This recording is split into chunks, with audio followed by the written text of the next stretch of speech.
Kei te pukuriringa iwi o tauranga moana ki te kāwanatanga, no te mea kua hikina ke te rāhui I runga I tō rātou moana.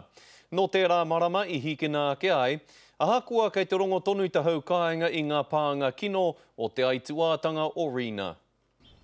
Ko ngā iwi no te pare hauraki ki te kaha, e hui nei ki te marae o Hūria. Ko te whakatika I te moana tātahi me ona whenua katoa te mahi.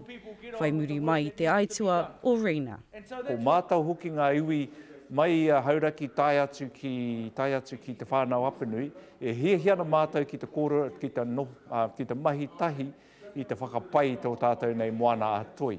No tērā marama I hikina ai te rāhui I runga I ngā moana o tēnei rohe e te kāwanatanga.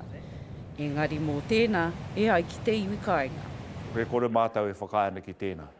Nā, ko te mea kē, he tikanga kē kei tātou te iwi mo te rāhui. Ko te whakaro ngā rangatira, ko tau mai o rātou mana I runga I te rāhui, kua noho tonu te rāhui I runga I o tātou nei rohe o tauranga mona. Kei te hiahia te iwi ki te mōhio, he aha ngā whakamātautau I te wai.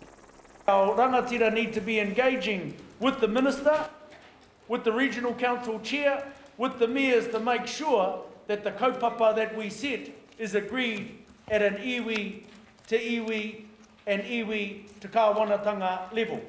Ko te inoia te hau kāinga, kia hoki mai te minita I ngā take tai ao a Nick Smith ki te kōrero ki a rātou. Hei whakatika tika hoki I a rātou nawe. Aroha mane, te karere.